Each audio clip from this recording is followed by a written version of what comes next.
can see a little crack there. Right, let's try breaking it. So here we go. Here is the ball bearing, and here is my lump hammer. Hello everyone, Reginald Scott here, and welcome to the video. So today's review is all about these Hyper Wheels. You can get them in a 50, which is the set that I've been using. You can also get them in a 38 and a 65. Let's talk about my bias, okay, before we start the review. I sell these wheels in my shop. I've been selling these wheels since 2001, and I've also been using a pair of these wheels, and I've used them now for just over 1,000 kilometers. And I don't think that's going to affect my review, and I'll tell you why. I've seen reviews on YouTube by independent reviewers, and they've been way more favorable, I think, about these wheels, and they've been way more complimentary about these wheels than I'm about to be. I'm going to tell you stuff that other reviewers simply aren't going to tell you or haven't told you. And I'm also going to tell you things that, although I deal direct with Winspace probably aren't going to be super happy, I'm going to say. Having said that, I do think these are a good product. If I didn't, I wouldn't own a pair myself, I wouldn't use a pair myself, and this wouldn't be my third order, or what's left of my third order.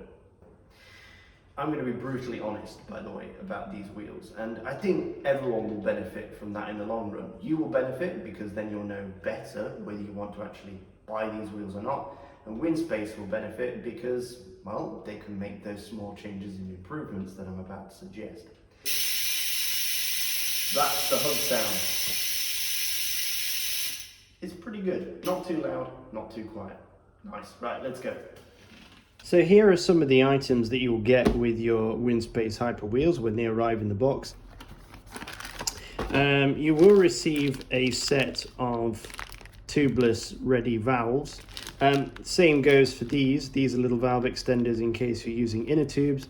However, these valve extenders, they use the system where you have to remove the valve core first and then place the valve core in the top.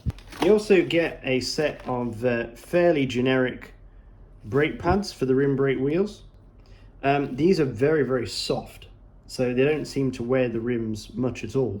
If you want better braking during wet weather, I would recommend a slightly harder compound, but these in dry weather seem very good indeed. They're not grabby, so that's nice. And in this box, you won't get any quick releases if you're buying disc brake, but with the rim brake you do. There is nothing extraordinary about these quick releases. They feel very sturdy, which is good. I think this is stainless steel with a couple of little stainless steel springs. They don't appear to be rusting yet. I've washed these several times and had water on them several times. And we live quite near the coast here in Brunei. In fact, pretty much all our roads are near the coast. And they're not rusting, which is good. And then you get some spokes. Now, with the first generation Hyper Wheels that I got, which mine are the first gen, you got 3 spokes.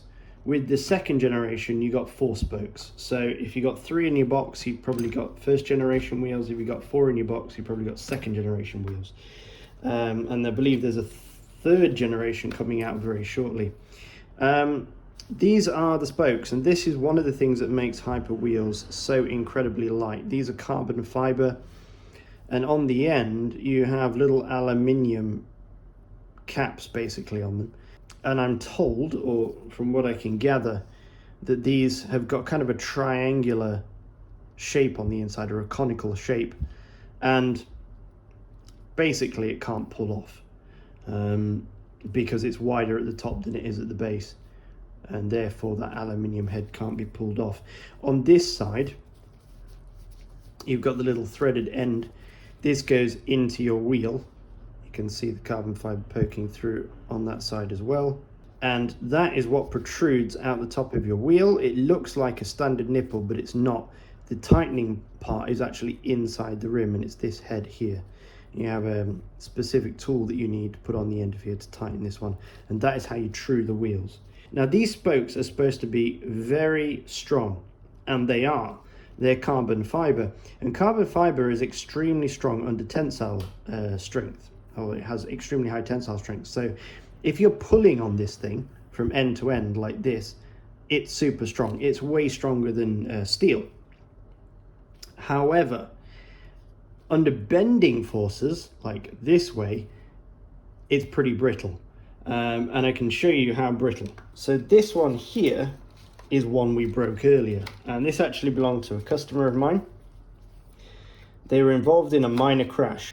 Both riders went down, and when they got up, the rider that was struck in the side by the other hyper wheel, he had one broken spoke and a cracked rim, and I'm going to show you the cracked rim later.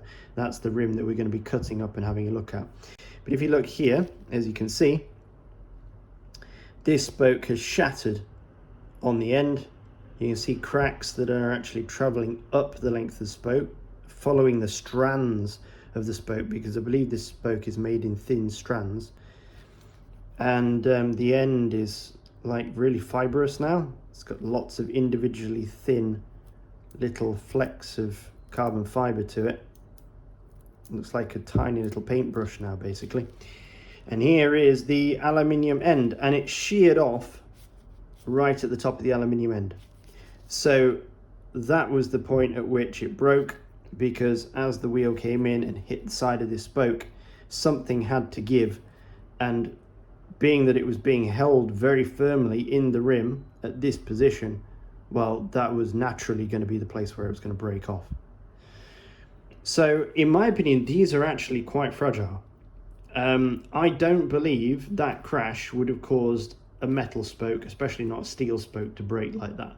Now, I know that China Cycling recently did a video saying how amazing these spokes are and how strong they are, and they were quite skewed in the data that they gave, because they specifically spoke about these spokes under certain loads. And they showed a picture of a wheel whereby a twig or something had got caught in somebody's back wheel and completely destroyed the rear triangle of their specialized allers, but the wheel was fine. I severely doubt that. I severely doubt that the wheel was completely fine. And he also in the video opens a beer bottle on these spokes. I think if you hit the edge of this spoke with something sharp and metal or metallic, you're going to start breaking the fibers on the edges. And that breaking of the fibers on the edges can lead to a failure. So I would seriously not recommend that. We can even test that now by just trying to scrape or scratch the side of this spoke. So yeah, that's just a little bit of a rub there with the end of a metal screwdriver, and you can see already it's powdered the carbon fiber and taken a little chunk out of it. So that is why I don't believe that these things are as strong as China Cycling say they are, because just a little rub with the end of this screwdriver, let's try that again. Yeah, I mean, it's, watch this. This is not sharp, it's blunt. It's a very blunt screwdriver. And look at the damage I'm doing.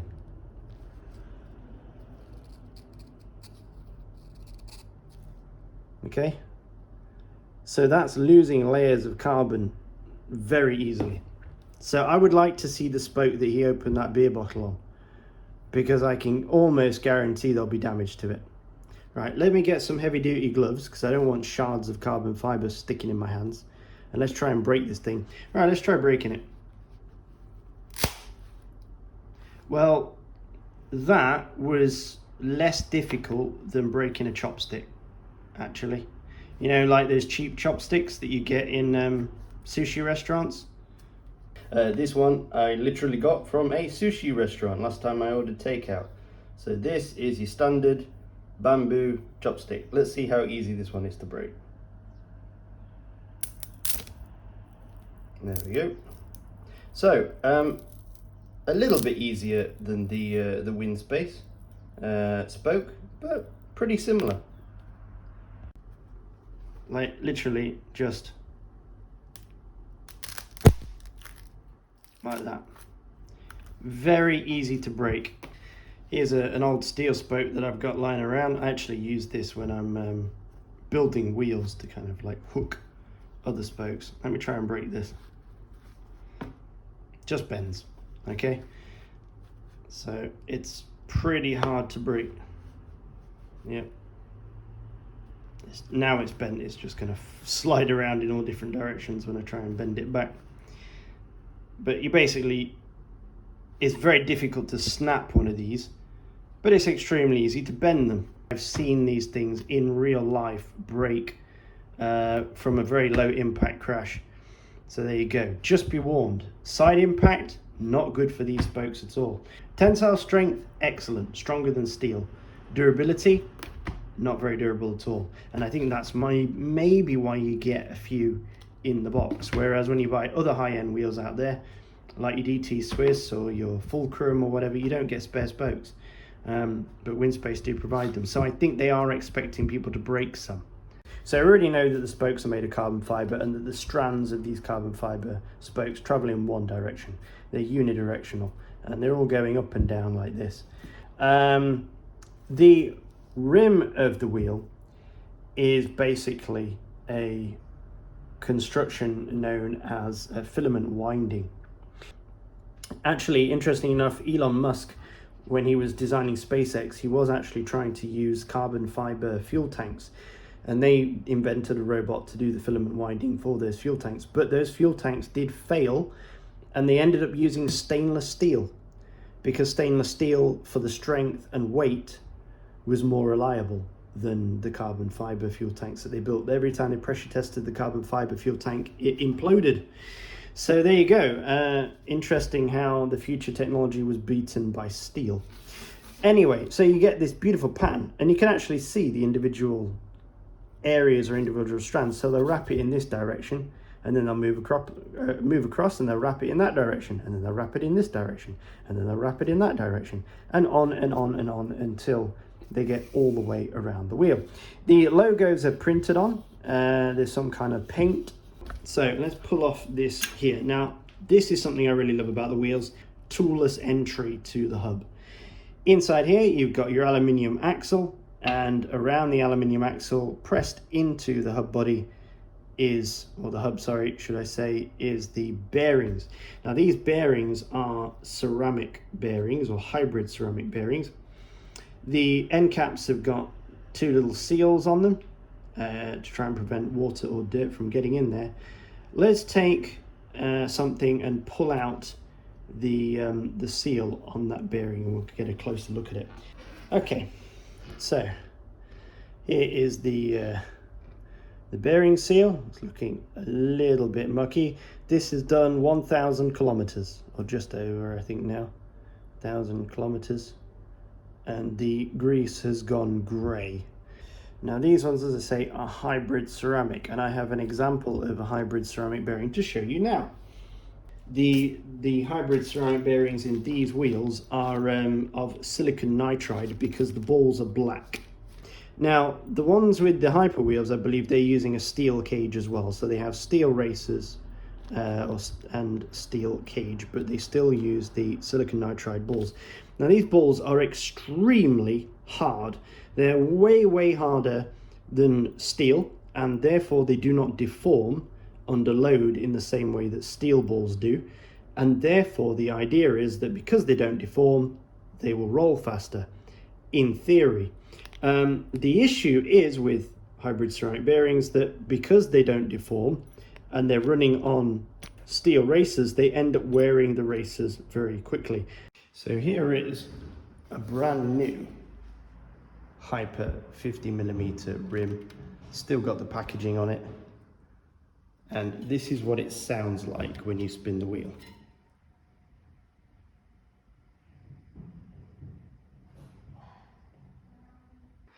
Listen to this one that's done about 600 kilometers.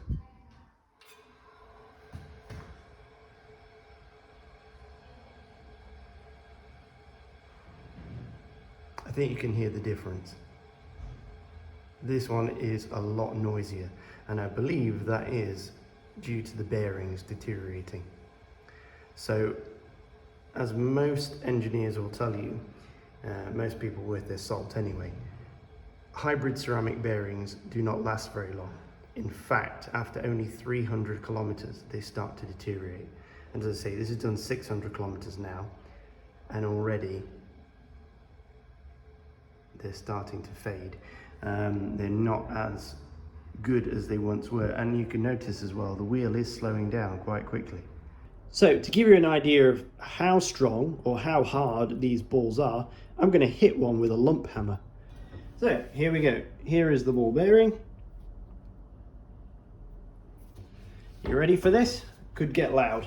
And here is my lump hammer. Let's see if we can smash it.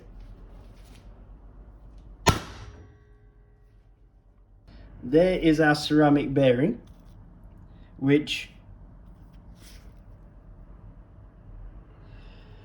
appears to be completely intact. Yeah, it's still shiny. And here is a crater, a literal crater caused by me smacking that ceramic ball. So that goes to show you how strong ceramic balls are. They're incredibly hard. Let me just pop that back on. The design of the hub is good though, in the sense that it's very easy to get into, and so it will be very easy to service. And all the bearing sizes are fairly standard as well, so it's not like Mavic or somebody or DT Swiss who make one bearing which is a weird size so you can't use other bearings in it. All these are, as I say, fairly standard stuff. So to get the hub body off, you just give it a pull and your end caps come off. On this side, again, you just got one seal, and the inside it's fairly good. Now, I did actually put a little bit of grease inside these hubs when I got them because they were pretty dry, and that is something that everyone's pretty much complaining about, is these things come really dry when you get them new. So just stick a little bit of grease in there if you get them, or take them to your local bike shop and get them to stick a bit of grease in there. So around the outside is a seal. It's a rubber seal, and there we are. That looks pretty filthy. And here is the hub. So you can see that the grease I originally put in there was white. What we have here is 6 pawls. So these little springs here are the pawls, and there is 6 of them. Inside the hub itself, I'm told by Winspace, I haven't counted them, but I'm going to trust them on this one, is 36 individual teeth. Okay, so in here, around the outside of the hub, 36 teeth that these 6 pawls lock into. These are really easy to open as well. I'm going to clean this at some point because, well, I've been using them now for 1,000 kilometers at a time to give them a bit of servicing, just to keep them going. But they really are super dirty, full of black dirt, and that is all just worn out metal coming from the inside of the hub. The hub, it feels okay. The bearings still rotating fairly well. I can feel a little bit of, actually, I can feel a little bit of wear in there. It feels worn. It definitely feels worn. This is not sexual, by the way. It looks a bit weird, me sticking my finger in this greasy hole. But yeah. So even after 1,000 kilometers, there's definitely some wear going on here. So one way to improve these wheels is by switching the bearings to steel. But I have noticed the spokes coming out of true relatively quickly, actually. I've had to true my wheels after only 3 months. And to, yeah, I mean, I'm going to talk about this later, but to put that in perspective, I've got customers out there with DT Swiss carbon wheels who've had them for 5 years, and we've never trued the wheel, which is incredible when you think about it. But these ones, they do come out true. And yeah, if you hit like significant potholes and things, you can quite easily knock these out true. So they're relatively easy to true, but you do have to remove all the rim tape to get at the back of those nuts which are inside the rim itself. So with these wheels, there is a little spacer in the bottom.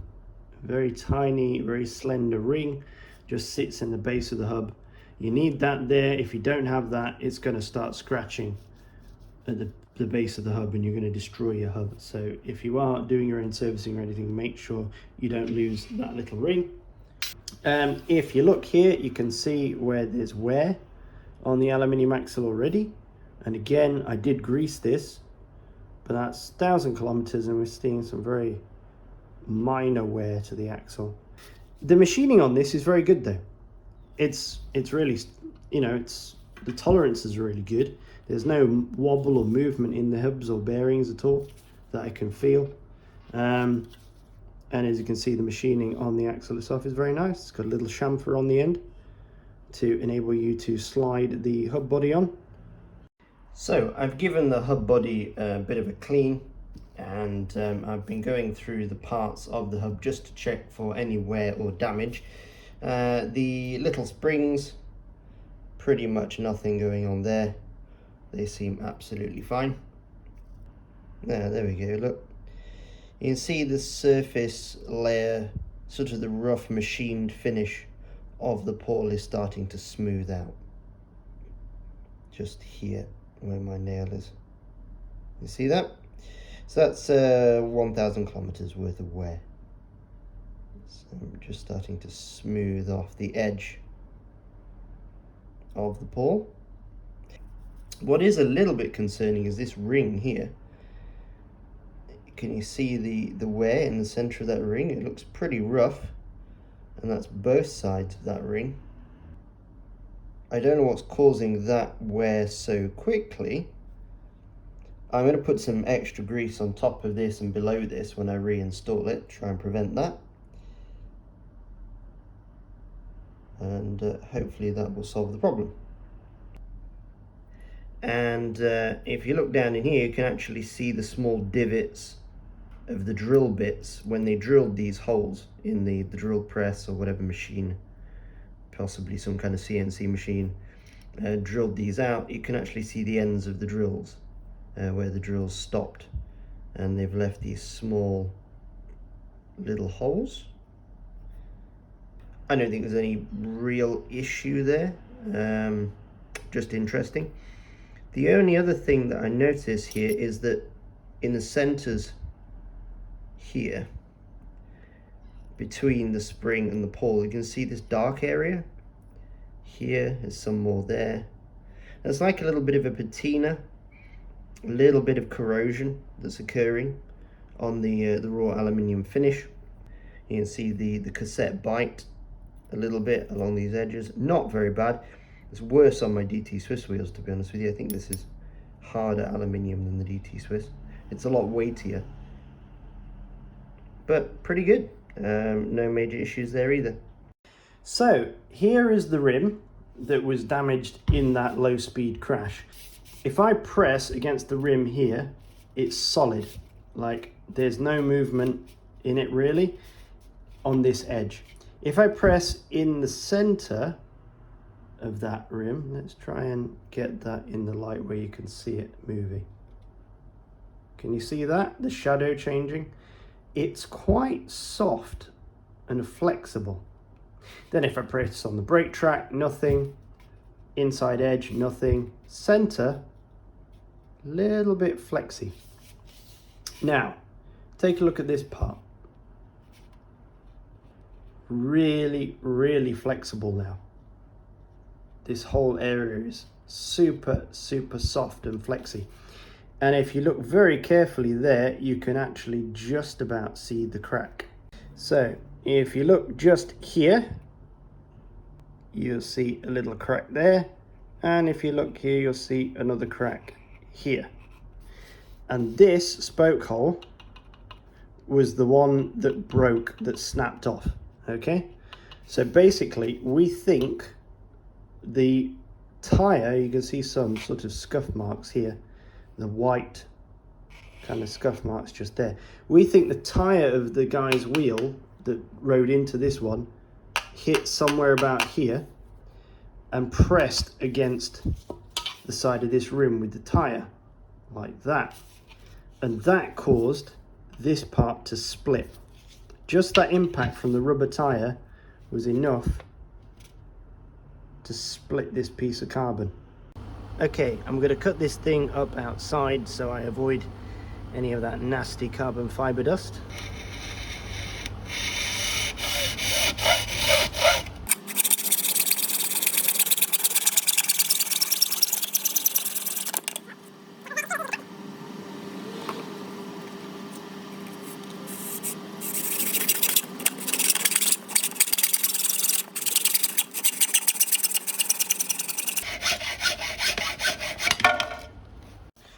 So quickly, let me just take a half measure. Okay, half measure, yeah. And let it never be said that Reginald Scott doesn't do things by half. And the interesting thing is, somebody asked me if the Hyper Wheels are good, and I said not half. So there you go. Sorry, my jokes are getting a bit half-assed now, so I think I'll stop. So after a little bit of investigation, looking into these rims, I'll tell you what I have found or managed to conclude from looking at them. Starting with, if you look inside here, the spoke hole, I don't know how easy it is for you to see, has got a lot of beefing up around it, a lot of reinforcement around it. When I stick my finger in there, oops, a bit sharp, careful. It's like a mound or a ridge, like a little backwards molehill in there. So there is a lot of reinforcement around the spoke hole, okay? And then if you look at the top here,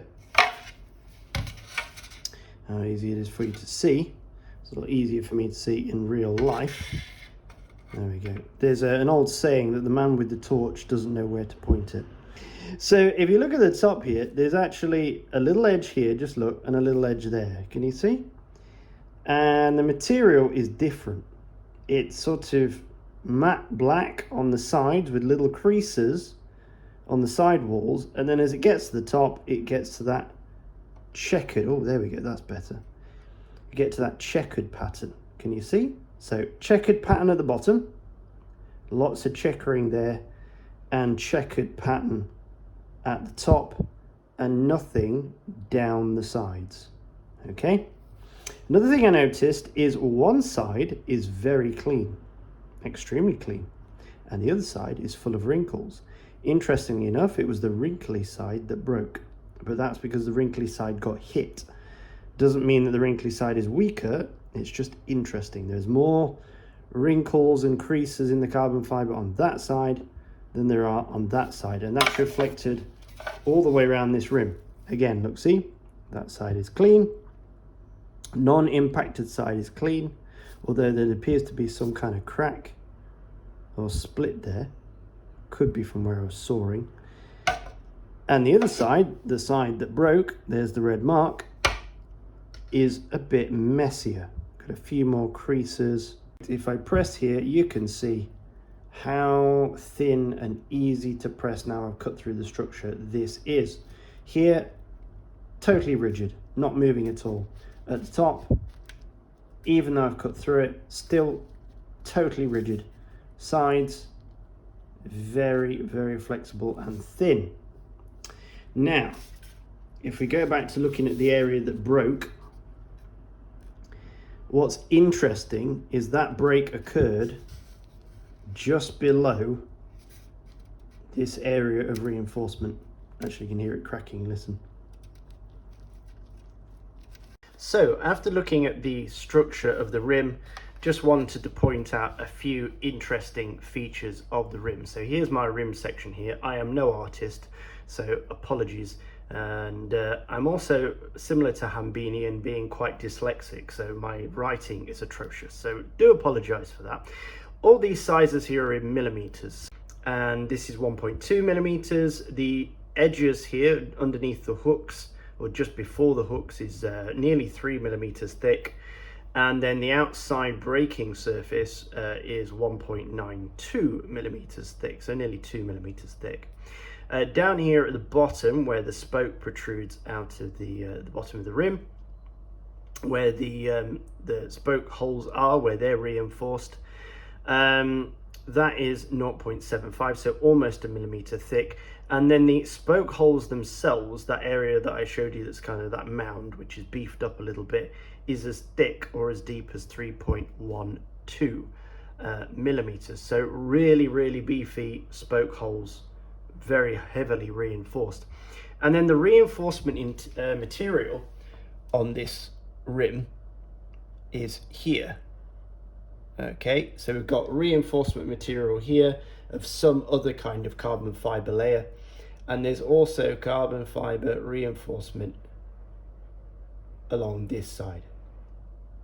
Okay, the rim section is single walled as well. Like a lot of aluminium rims are double walled here, but this is all single. So there's no additional structural reinforcement here at all.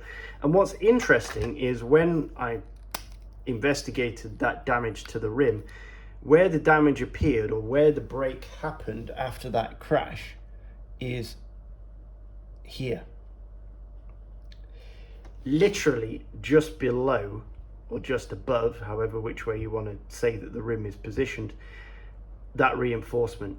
And we're talking about the section of the rim which is only 0.34 millimeters thick, less than half a millimeter thick. And I imagine that if this rim is going to break anywhere, it's going to break here. Well, it's going to break here or here, okay? They're going to be the most common places that this thing is going to break, because any impact coming in, if you imagine that the bicycle wheel that came in and struck the side of this rim, this is the tire, if you like, coming towards the rim. Because of the curvature of the tire, it's going to press in this soft section. It's not even going to barely touch the two reinforcement layers because of the shape of the wheel. It couldn't. The shape of the wheel prevented it from actually doing anything to where the spoke holes are or where the lip of the rim is, basically the braking section, because the rim balloons out slightly here. So this section is where you're going to have the biggest problem. And because you've got this strong point flanked by the weaker point, that is where your breaks and your cracks are going to appear. I think you're even less likely to get them in the middle than you are on those two outside edges, if that makes sense. So yeah, try and get that a bit closer so you can see better. That is my conclusion. Does this mean that the rim is poorly designed? No, it's a really good design. You've had to sacrifice material from here in the center and reinforce these sides in order to reduce the weight of the rim while still making the rim strong. And we're going to demonstrate the strength of that rim now by standing on it. So here we go. I'm using flip-flops, but I don't think that matters too much. I weigh about 71 kilos at the moment, roughly, between 70 and 71. Alright. I'm now standing on the rim with my full body weight of 71 kilos pressing down on that rim. Let me just stand with one foot. And what I notice is this hurts my foot like hell, but you're hearing no cracking or anything. I'm now going to stand on the side of the rim. That cracking you're hearing is just grit on the ground being pressed into the brake track. So I'm now standing on the side of the rim and it seems perfectly fine. I'm now jumping, bouncing on the rim, and it's fine. It's not breaking at all. So there you go. That is how strong these Hyper rims are. They are very strong indeed. You can see the little dirt and stuff that got pressed into the rim there, but virtually no damage at all. So this is a situation that happened to me a few weeks ago where I actually hit a series of potholes in the road that ended up popping my tyre. Overtaking this van, I do a shoulder check to make sure there's nothing coming, and I didn't realise there was the potholes there, piled right into them, and they punctured my tyre absolutely instantly. It was a pinch flat, 25mm tyre, completely deflated in seconds. And the rim was absolutely fine, just a little knocked out of true, but no damage to the rim. So this was a little speed test or semi-scientific test that I tried to conduct to see how fast the Hypers actually are versus my original wheels, the ones I was using before, which were the DT Swiss 21mm wheels.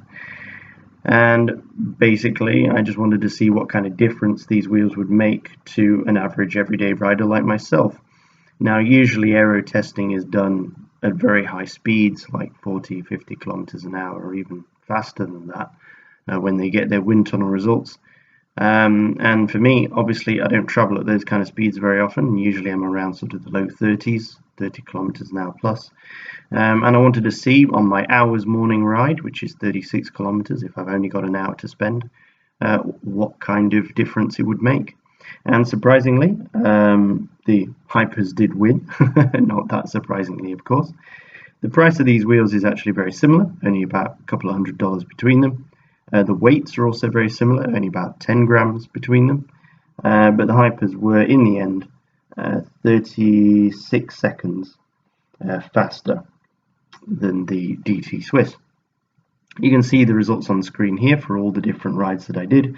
So, in conclusion, it might not be scientific, but it appears that the DT Swiss are slower than the Hypers. This was a race that I did a few weeks ago. Actually, it was on Father's Day, and it's my first race I did in 2 years. And previous to this, I would have been racing on the DT Swiss 21mm, and this time I raced on the Hyper 50s. And there was actually not only a lot of carbon wheels at this race, but there was a lot of riders using the 50s, Hypers. The guy in white on your right hand side, he's actually using the Hyper 50s. And I found it very easy to keep pace with the rest of the riders, to catch up after corners like that one. And I found it really easy to make my way to the front as well, as you're about to see.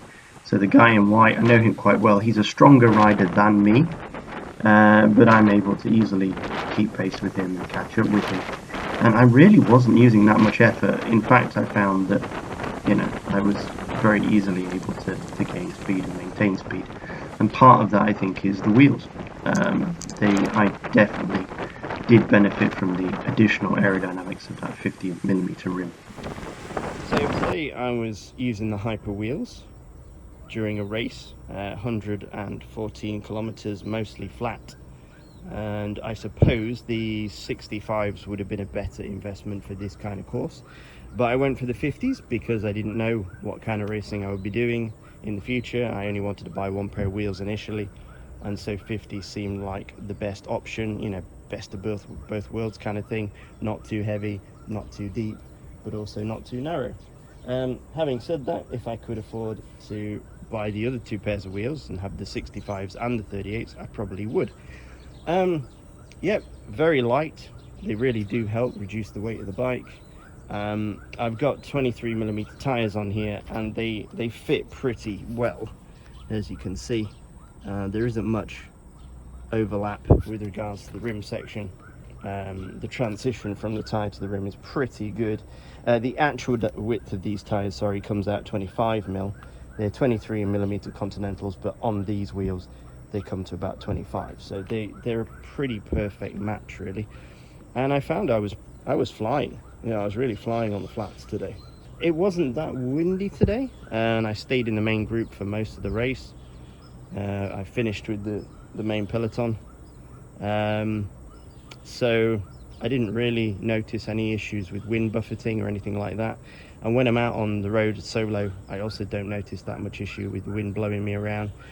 It's obviously worse than it would be if it's a low profile wheel. When I stick the low profile DT Swiss on here, I get even less trouble, but it's not an issue with the 50s at all. The 50s are very manageable. Braking was good. Braking was very good, actually. I mean, it was dry today. I did expect there to be some rain, and there wasn't, but the braking was very good. The performance is good. They're very controllable under braking. They don't grab, which is nice. Like, even when you're having to slow down pretty quickly, it's really easy to modulate the brakes with these. Yeah, very good, very controllable, very quick, or they felt very quick anyway today. I didn't have to put in much effort at all. All right, I think it's back to the studio. Okay, folks, let's wrap this up. The Hypers, the Winspace Hypers in 50, 38, 65, whatever your preference is. Would I recommend them? Yes, of course I would. These are fantastic wheels. Are they worth the money? 1,200 USD, 980 GBP, 1,680 Brunei dollars, 1 gold florin. Bit less than 1 gold florin actually nowadays on today's market. Yes, I would recommend these at that price. they are definitely worth that money. To get a wheel this good from almost any other manufacturer, you're going to be paying nearly double the price. To get a wheel better than this, you're getting close to 3 times the price. There are wheels out there on the market which are lighter than this. There are wheels out on there on the market which are more aerodynamic than this. There are wheels on the market with better hubs than this. But as a package, looking this good, performing this well, and being very safe and well constructed, there's nothing. There's nothing that even comes close. Are they perfect? No, of course not. But who is? Not even I'm perfect, despite what you might think. But there are improvements that can be made with these wheels. Let me just address a few of those, or some things that I would change. Say I had an unlimited budget and I worked at Winspace and I could put duct tape over the mouths of the marketing department and also the finance department. And they said to me, right, go for it, Reginald. Tell us what we should do with our wheels. Well, I would say this. Change the hub design. This has got way too many holes in it. It's got way too many flat sides to it. It's creating far too much turbulence and it's too fat. Try and make it slimmer, try and make it smoother, try and reduce the aerodynamic drag of the hub. That would be nice. Not essential, but nice. What I would even more prefer them to do is to get rid of the hybrid ceramic bearings and put in decent Japanese or decent German made bearings. Steel, of course, because that to me is more important than marketing. The problem is, of course, that 99.9% of people out there, when they hear hybrid ceramic bearings, they're going to say, oh, that's a great wheel. It's just not the case. If you know your stuff, you know they're crap. So I would go for decent quality steel bearings. And then I know something quite interesting. A couple of years ago, DT Swiss, actually the patent that they had on their ratchet system ran out. So now other companies can make ratchet hubs. Let me show you. This is a pair of Mavic Cosmic wheels, fairly modern ones. They weigh half a ton, but inside there is a ratchet system very similar to the DT Swiss wheel. And they've only recently started doing this. And that is because that patent now, anybody can make those ratchet hubs. There are even Chinese manufacturers out there copying and making DT Swiss style ratchet hubs. So what I would say to Winspace is, why not copy one of those? Or why not get one of those other Chinese manufacturers to make your hub for you, design it to be a ratchet system? Because that would really improve the ride feel of these wheels.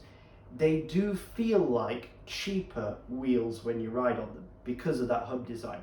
Cheaper wheels use pull systems, or less, in my opinion, inferior wheels use pull systems.